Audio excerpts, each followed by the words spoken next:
no more talk. Now I'm going to introduce you guys to Nick, who's going to kickstart the first block of demos today. Nick is one of our 80 food and agri research specialists. We have 80 around the world, just giving us insights and understanding of what's happening in food. And Nick is, in the end, our in-house rock star and our foremost food innovation evangelist. So here's Nick. Thank you very much. My kids are at the age that whenever I open my mouth, they cringe in embarrassment. So I fully appreciate the kind words Manuel just said. So when Manuel and Miles phoned me up a few months ago and said, we'd like you to come and speak at our FoodBytes conference, I was, of course, very excited.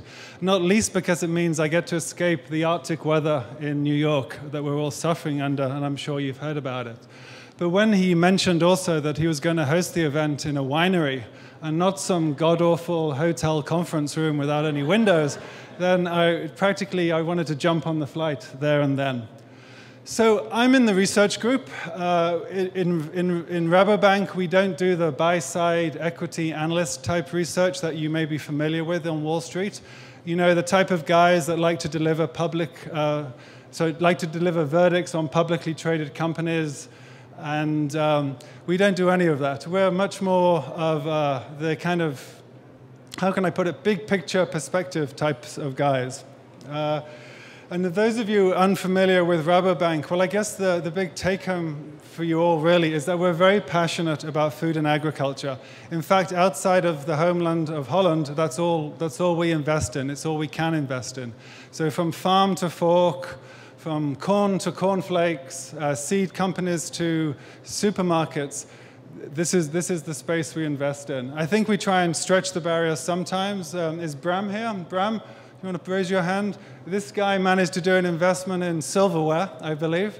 Just kind of cutting it there. But generally, you know, this is all we do. And as a private bank with a long-term view in agriculture, we're kind of in here for the long haul. We ride out the short term, we ride out the peaks and the troughs, so to speak. So the good news is that we're not going to dump you for Google or Boeing when the going gets tough, but you're kind of stuck with us also.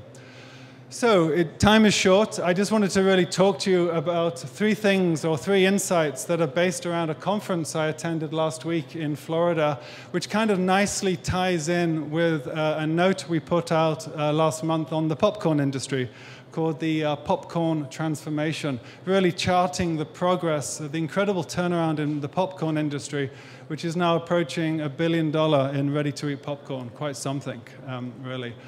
So last week, I attended what is known as the CAGNY Food Conference. For those of you who don't know what CAGNY means, it's the Consumer Analysts Group of New York. And it's basically where companies come along, big food companies come along to Florida to pitch under the palm trees to the so-called buy-side investor, analysts from institutional investors such as pension funds, and insurance companies, things like that. This year was slightly uneventful for a lot of seasoned hands. There weren't any hecklers, as there often is, from the more activist investors. Also, a lot of the companies had dumped their bad news in the week running up to the conference, so there was less of them to talk about. But for the newbies, for people who don't go to these conferences that often, it was endlessly fascinating. And I'd kind of like to share with you three themes, three ideas with you, which relate back to what we're doing here today. So the first one is about an idea of reinvention, the theme of reinvention. To the cynics amongst us, Boca Raton, where the conference is held, is almost the perfect metaphor for the state of the food industry today.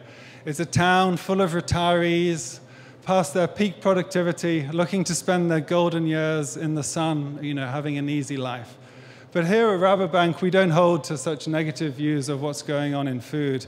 Our kind of James Bond or Justin Bieber inspired motto is never say never. It is never too late to reinvent yourself, whether you're a food category, whether you're a food company, or even a food brand. Plenty of opportunities to reinvent yourself. And as we say, and I'm going to have to quote this because my memory isn't that great, In the conclusion of our popcorn report, we write about tired brands and off-trend categories should take inspiration from the astonishing turnaround in the fortunes of popcorn.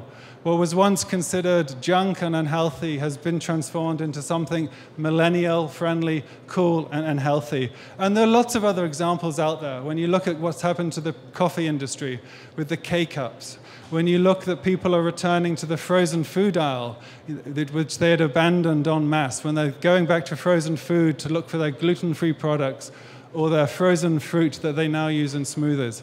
Even companies are reinventing themselves. You look at White Wave Foods, which spun itself off from Dean Foods a couple of years ago and now is on a mission to improve the way we all eat. Healthy living or healthy eating for everyone. Which kind of brings me on to my second theme, which was really this idea of when it comes to food trends, a lot of companies, what I call, are drinking the Kool-Aid on today's consumer trends. So at this conference, Kraft didn't present, but a lot of companies were drinking their Kool-Aid when it comes to accepting what today's consumer trends are. And when I closed my eyes at this conference, and all I could hear were words like gluten-free, minimally processed, transparency, it felt as if I was back in a farmer's market in Brooklyn and not listening to the likes of General Mills and Campbell's Soup. And to their credit, some of these food companies, they do get this impression that, things have moved on. Last year they would be talking about the state of the industry, how the economy was in decline, and how this was affecting their sales. This year they kind of get the impression that the consumer really has moved on, and that unless they realign or reinvigorate their products, then they're going to become irrelevant. And so you heard the likes of General Mills talking about product renovation and Campbell's Soup talking about its move into fresh produce. But really the kind of the million-dollar question for these companies is how fast can you change? It's a bit of a tired analogy, I know, but they're a bit like shipping tankers that take a long time to turn around. They're kind of set on one direction. And contrast that to many of these companies in the room today, the small guys, the startups, the smaller, more nimble companies, which are not only able to adapt to trends more easily, they actually often have the best ideas too. One of the more revealing comments from one of the CEOs at the conference last week was the recognition that 10, 15 years ago, it was the big food that was doing most of the innovation in food. But that is flipped today. Today, most of the innovation is coming from you guys, from smaller companies with all the best and brightest ideas. And that brings me on really to my final point, which is using acquisitions to drive growth. So a lot of these companies are complaining about single-digit growth and not really growing that fast. And they're looking for acquisitions to try and boost their top line, to boost their sales growth. A lot of companies out there are actually looking to overseas markets first. They're very attracted by emerging markets. In part, that's because that even though emerging markets have slowed down, they're still growing at a lot faster rate than most developed markets. Anyone from Europe besides me? We all know what depressed economies look like, right? So the attraction is emerging markets. That's not to say they're not interested in the US. The problem with the US, as many of you may have been gathered, or maybe that's what brought you into this space, is the market's really heated up. The Food Institute tells us that there were over 500 deals in the food space last year in M&A. Over 500 deals. And we can all think of our most favorite ones. General Mills buying Annie's for $820 million. That's one very expensive bunny rabbit, I think. And it really begs the question, well, how do we deal with this heated market? How, do we need to start talking to food companies earlier in the whole process? A couple of years ago, you could wait for food companies to make their 10 million to prove themselves in the market. But today, you're going to have to think a lot more about getting in touch with venture capitalists and coming to events like this to really get your best and brightest ideas. So I don't know if that was moving or whether I've reached my limit, but I'll stop there. I'll come back later on today when I get to speak to Devon, and if you have any questions on that. But good luck with the proceedings. Great. Thank you so much, Nick. That's one smart dude right there.